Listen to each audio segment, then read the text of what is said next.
can you go through, when were you diagnosed? About a year and like a few months ago.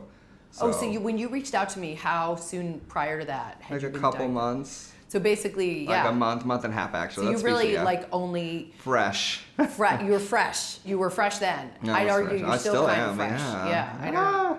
That's okay. You That's know, why I tell people, I'm just like, I've been changing a lot the last year and a half since I've found out or been diagnosed. You had thought you had the diagnosis, but yeah, I did research and all this stuff, watched every person talk about it imaginable. Like, I'm in like studied like it was a college course. Like, because I'm just like, once something clicked, I was like, I want to know everything I can know, you know, all the good, all the bad, all the hope, all the everything. So yeah, engulfed. Like, I say engulfed, I mean like it's 8 a.m., 9 o'clock at night, because all my life I've been confused and wondering, what is it? Why is this not working? Why is this not working? And, you know, why do I not register with these other people who have the same diagnosis as me? And also, like, I don't have their symptoms, like, but I'm diagnosed. But everyone's different. Everyone has different symptoms. But I don't know. Just upon further research, I felt seen, and like I can't emphasize that enough. So when you got diagnosed, did you bring the diagnosis to them? Oh yeah, I did. And so you were like, this is what I think I have. Yeah, and what happened? So my therapist was at the time I saw her for like 5 years, and it was kind of like going in circles. Nothing was really, and not maybe that she's just not the best therapist for me. She's probably helped so many other people, and she has helped me in ways, but she was like, you know, I don't specialize in that. Maybe we can find you. She was trying to help find me someone who knows, you know, borderline. So, you know, we went out and tried to find, and we didn't really find anyone. But I figured I would keep trying. And so my psych doctor, oh my gosh, Why? He just wasn't listening. He was like, no, we have you as this. And I'm like, yes, but I've presented a different side of me. Also, I didn't know how to explain myself before, so I would just say one-word answers. And because I didn't know how I was feeling. I didn't know. It was so complex, but I could not explain. That, like, resonates for me a lot, because I feel like, and I recall this, too, where there was this thing that I had, and I couldn't articulate it. Yeah. So the very problem was not speakable. Yeah. And so when I was going to try to find help, it was just like my very flashy, overtly presenting symptoms that could be relied upon to supply some kind of diagnosis, which wasn't necessarily resonant for what was like my internal experience, which I couldn't speak. Yeah. Which is sort of, I think, what you're saying. Absolutely. And so you don't have the tools to help articulate the thing. Yeah, and then also, like, finding the right therapist and, you know, psych doctor for you is trial and error. And I think a lot of people get discouraged when the first one doesn't work out. It's like, that's how it's going to be forever. And that's kind of how I felt. I was just like, well, this isn't going to work out. And then I go through periods of, like, going to therapy, and then, like, after a few times, quitting for 6, 7, 8, 9, 10 months, and then trying up again. Like, it's just because it's tough. It's just tough to find someone who is willing to work with you, and, you know, it's tough to find the right one. So how would you, because you've had a lot of trauma. Yeah, oh yeah. Right? Buckets. Buckets. Someone in your position, right? You knew you had trauma. Oh yeah. Right. So that was not like. Oh yeah. question. I didn't when I was younger. I mean, I knew something was wrong, but I didn't know. When did you figure it out that it was not normal? Probably when, I mean, I didn't understand because I was taken away from my mom's house and put in my father's house, which he noticed bruises, but, you know, the comment, I fell down the stairs, it was very well trained, like, you know, people are coming over, put on a suit and tie, let's play pretend. So, I don't know, it just seemed like a little, like, a game almost. When you would say you fell down the stairs, was it because you were actively coached to say that? Or is it yeah. You were? Okay. Yeah, that, and also, like, I came up with stuff on the spot, but, So you knew. I kind of knew, and then, in the middle of class, it was like, it was called Family Consumer Sciences. It's like home ec in a way. You would take care of the baby and stuff like that. And we were talking about family skills, and I literally said out in class, I'm just like, wait, it's not normal for your dad to hit you and stuff like that. And everyone was like, yeah. So apparently it's not, you know, well, stepfather. But yeah, that was, I was like confused why everyone was looking at me weird. Wow. So that was a moment. Yeah. Mm-hmm. And so when did you figure out that that was not normal? Like 11 or 12, which, you know, a little bit after I moved in with my father. It was a parent, like, custody battle thing. There was no, like, going to him. Like, he wanted to get us out of my mom's house because he would win the custody battle type thing. He would win the war of divorce. He didn't really care for our best interests. So, you know, he threw around the word abuse a lot, but I don't know, I didn't seem like, I'm like, that's my mom. Like, she wouldn't do that. She wouldn't let anyone harm us, but she did. I don't know. It was like, I knew, but that's how it's confusing to hear about, because it was confusing for me as a kid. In the daytime, we would go jet skiing. We'd have, the perfect family. But then, like, 5 o'clock, 6 o'clock, you know, holes in the wall screaming, you know, cops being called, you know, very bad. So when, you know, moving out, and even, like, now, people are like, that's not my mom, that's not her. Like, when I went to the mental hospital, one of the nurses there knew my mom and was like, no, your mom loves you. And she was literally telling me, like, my abuse wasn't real. Like, basically, she was trying to convince me, when I was with her in nursing school, she was so excited to be a mother and stuff like that. And it was just like, great, you know. It was not brainwashing, because I know she didn't mean any harm. She really didn't, the nurse, but it was harmful. It was harmful to be, like, told again that, you know, it's not true. Not being believed is the worst feeling in the world. It's like, especially when it comes to this, talking about this is hard enough, and then being told, no, you know, it's not, I know your mother.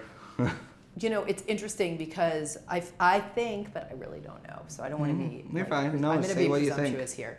That when someone has had such overt trauma, where you've come to understand it to be the capital T version of trauma, you would inherently fall on that being such a primary part of your diagnosis, identity. Which it is, but you're also very insistent on the fact that you also have this personality disorder. Right?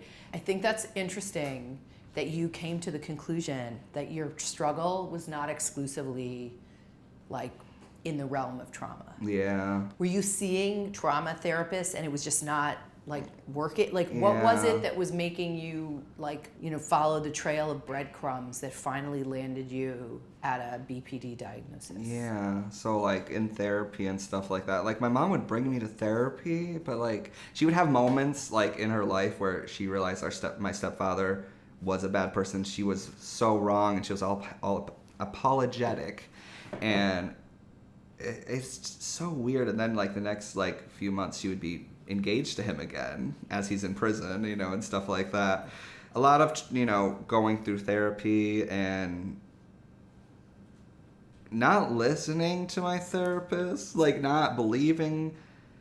I just kind of, like, they really wanted to work on, some of the therapists really wanted to work with me, and I didn't want to get too deep. I don't know. It's like, it's a mixed bag of, like, trying therapists, really trying, being vulnerable, and they just not being good for me. And then the ones that wanted to help and that probably we could have worked well together and excelled. That's when I'm like, no, I'm good. Because so when they're so did you have that, like, insight at the time? You have it now. Oh, I know now.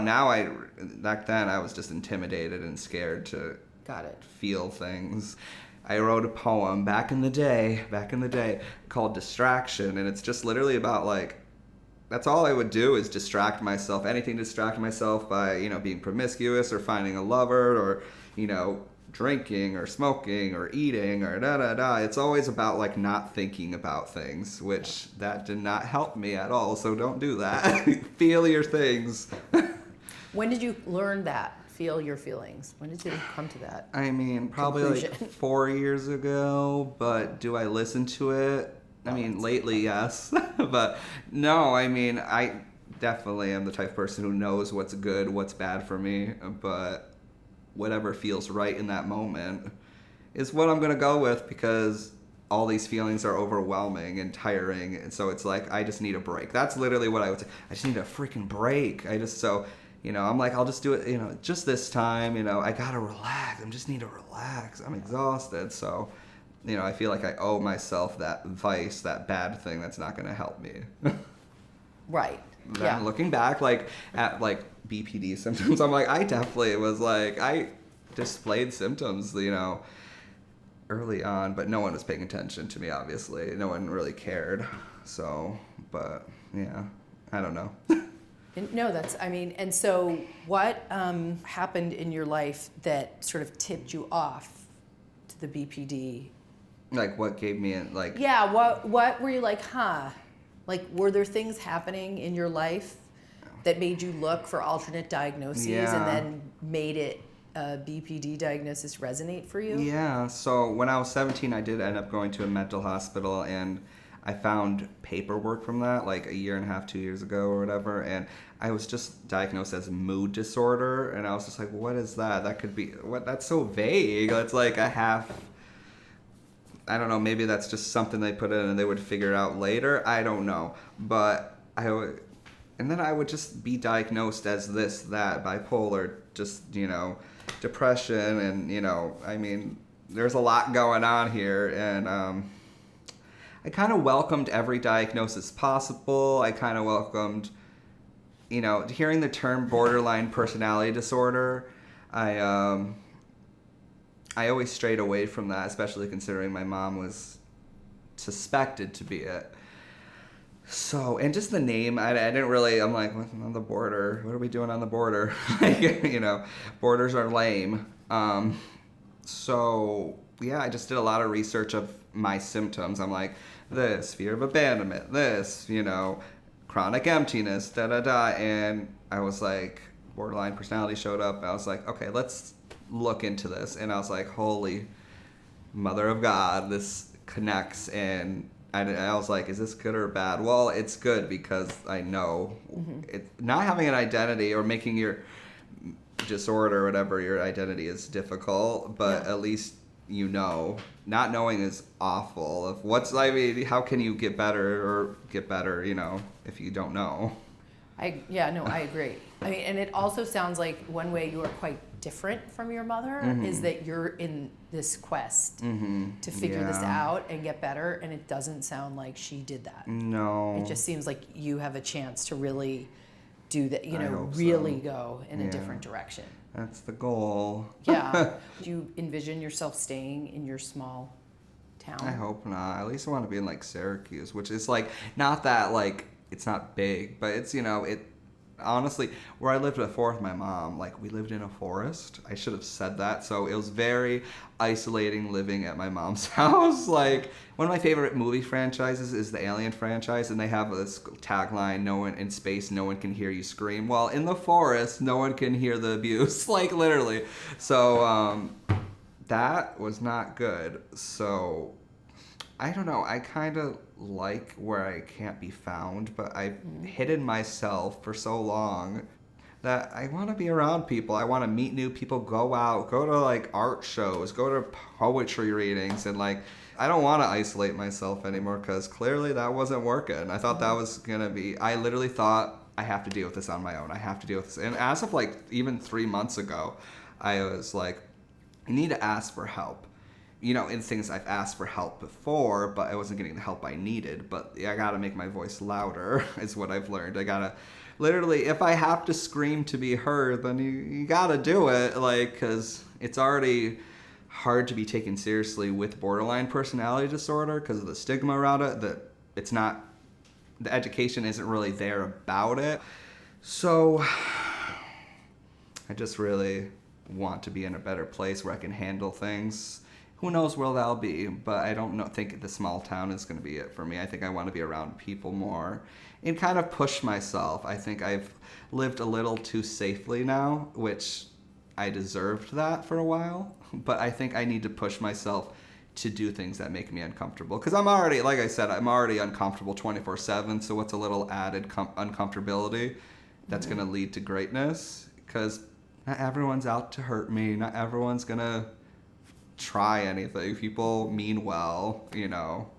There's light and darkness in everyone. That's my, like, phrasing in my head. Like, everyone means well for the most part. Everyone has value. Everyone has a purpose. And that's why I'm here, to enlighten the world. Because it sucks having this and feeling alone, like you're the only one in the world. Because that's literally what I feel based off my research. Everyone who has this feels like they're not the only one in the world, but no one else can imagine. Because it is like constantly grieving when you have, that's the way I feel at least.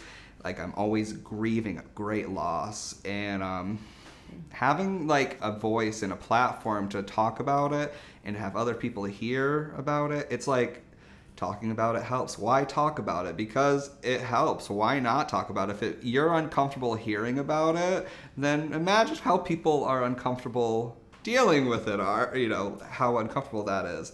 So I think, you know, I just hope this can help someone, like, you know, because especially being a guy, like, you know, I think mental illness is difficult for anyone, but often as a guy, I'm told to man up, you know, stop being such a girl, and I hate that because it's like, women are strong as hell. Like, let's just talk about that.